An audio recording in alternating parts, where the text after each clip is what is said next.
श्रीमद् भगवद गीता।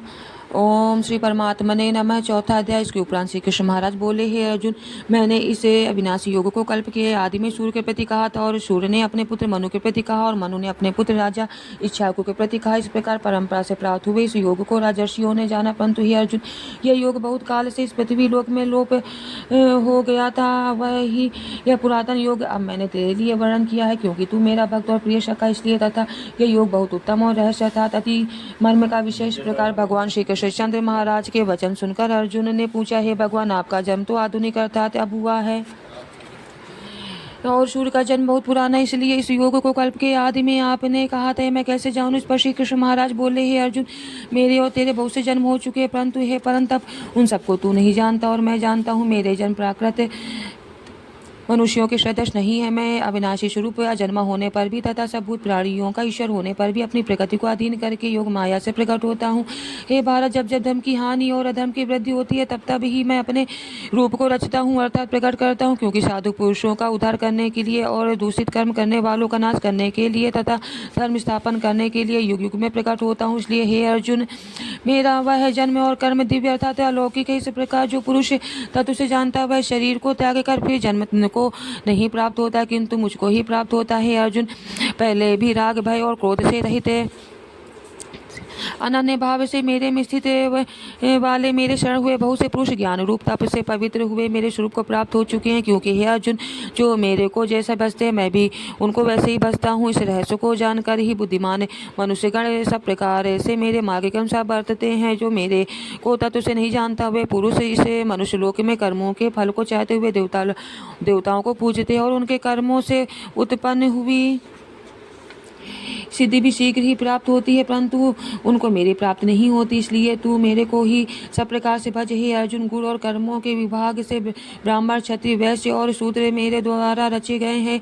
उनके कर्ता को भी मुझे अविनाशी परमेश्वर को तू अकर्ता ही जान, क्योंकि कर्मों के फल से मेरी स्पृहा नहीं है, इसलिए मेरे को कर्म लिपायमान नहीं करते। इस प्रकार जो मेरे को तत्व से जानता है वह भी कर्मों से नहीं बंधता है, तथा पहले होने वाले मुमुक्षु पुरुषों द्वारा भी इस प्रकार जानकर ही कर्म किया गया है। इससे तू भी पूर्वजों द्वारा सदा से किए हुए कर्मों को ही कर, परंतु कर्म क्या है और अकर्म क्या है इस विषय में बुद्धिमान पुरुष भी मोहित हैं। इसलिए मैं वह कर्म अर्थात कर्मों का तत्व तेरे लिए अच्छी प्रकार कहूँगा कि जिसको जानकर तू अशुभ अर्थात संसार बंधन से छूट जाएगा। कर्म का स्वरूप भी जानना चाहिए और अकर्म का स्वरूप भी जानना चाहिए, तथा निषिद्ध कर्म का स्वरूप भी जानना चाहिए, क्योंकि कर्म की गति गहन है। जो पुरुष कर्म में अर्थात अहंकार रहित की हुई संपूर्ण चेष्टाओं में अकर्म अर्थात वास्तव में उनका न होना पाना देखे, और जो पुरुष या कर्म में अर्थात अज्ञानी पुरुष द्वारा किए हुए संपूर्ण क्रियाओं के त्याग में भी कर्म को अर्थात त्याग रूप क्रिया को देखे, वह पुरुष मनुष्यों में बुद्धिमान है और वह योगी संपूर्ण कर्मों का करने वाला है। हे अर्जुन, इसे के संपूर्ण कार्य कामना और संकल्प से रहित हैं। ऐसे उन्हें ज्ञान रूप अग्नि द्वारा भस्म हुए कर्मों वाले पुरुषों को ज्ञानी जन भी पंडित कहते हैं। जो पुरुष संसारिक आश्रय से रहित सदा परमानंद परमात्मा में तृप्त है, वह कर्मों के फल और संग अर्थात कर्तव्य अभिमान को त्याग कर कर्मों में अच्छी प्रकार बरतता हुआ भी कुछ भी नहीं करता है। जीत लिया है अंतःकरण और शरीर जिसने, तथा त्याग दी है संपूर्ण भोगों की सामग्री जिसने, ऐसा आशा रहित पुरुष केवल शरीर संबंधी कर्मों को करता हुआ भी पाप को नहीं प्राप्त होता है।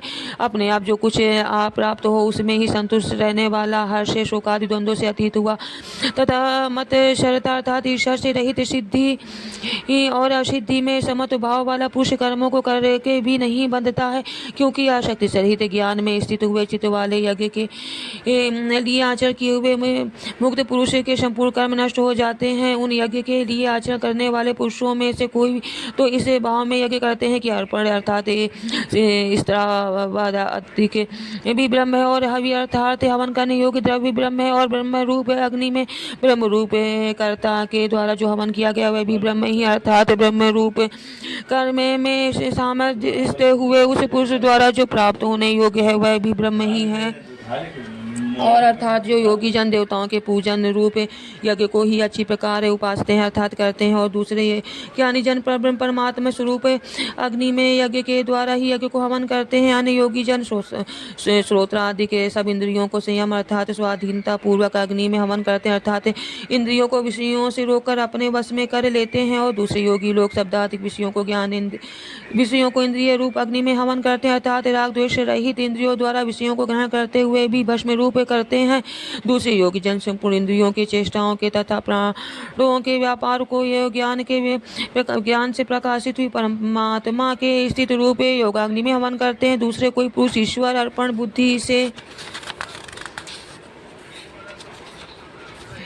लोक सेवा में द्रव्य लगाने वाले हैं, वैसे ही पुरुष स्वधर्म रूप तप यज्ञ को करने वाले हैं, और कोई अष्टांग योग रूप यज्ञ को करने वाले हैं, और दूसरे अहिंसा तीसरे व्रतों से युक्त यत्नशील पुरुष भगवान के नाम का जप और भगवत प्राप्ति विषयक शास्त्रों का अध्ययन रूप ज्ञान यज्ञ के करने वाले हैं। दूसरे योगी जन अपान वायु में प्राणवायु को हवन करते हैं, वैसे ही अन्य योगी जन प्राणवायु में अपान वायु को हवन करते हैं तथा अन्य योगी जन प्राण और अपान की गति को रोककर प्राणायाम के प्राण होते हैं। दूसरे नियमित आहार करने वाले योगी जन प्राणों में ही हवन करते हैं। इस प्रकार यज्ञों द्वारा नाश हो गया है पाप जिनका, ऐसे यह सभी पुरुष यज्ञों को जानने वाले हैं। कुरुश्रेष्ठ अर्जुन, यज्ञों के परिणाम रूप ज्ञान नामृत को भोगने वाले योगी जन सनातन परब्रह्म परमात्मा को प्राप्त होते हैं, और ज्ञान रहित पुरुष को यह मनुष्य लोक भी सुखदायक नहीं है, फिर परलोक कैसे सुखदायक होगा।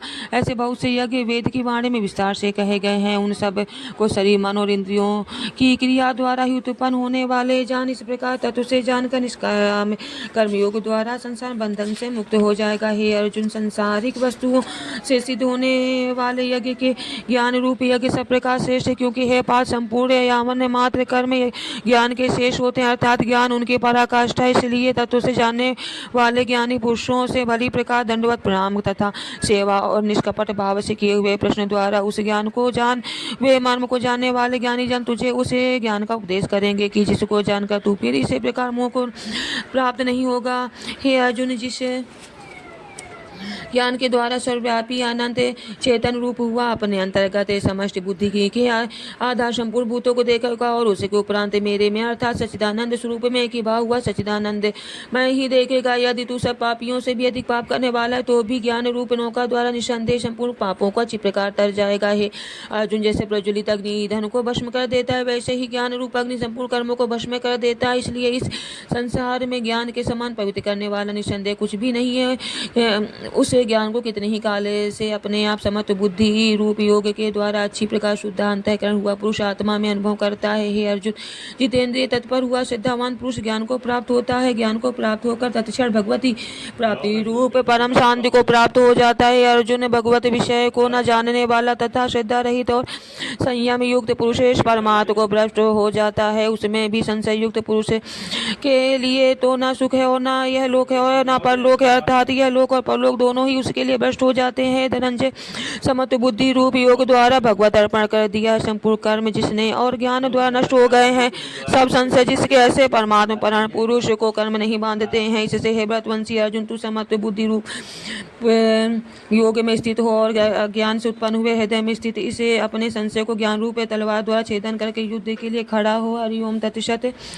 ओम तत्सदित। श्रीमद् भगवद गीता उपनिषद ब्रह्म विद्यायाम योग शास्त्र श्री कृष्ण अर्जुन संवाद ज्ञान कर्म संन्यास योगो नाम चतुर्थोऽध्याय। हरि ओम तत्सत। हरि ओम तत्सत। हरि ओम तत्सत। श्री कृष्णार्पणमस्तु। हरि शरणम।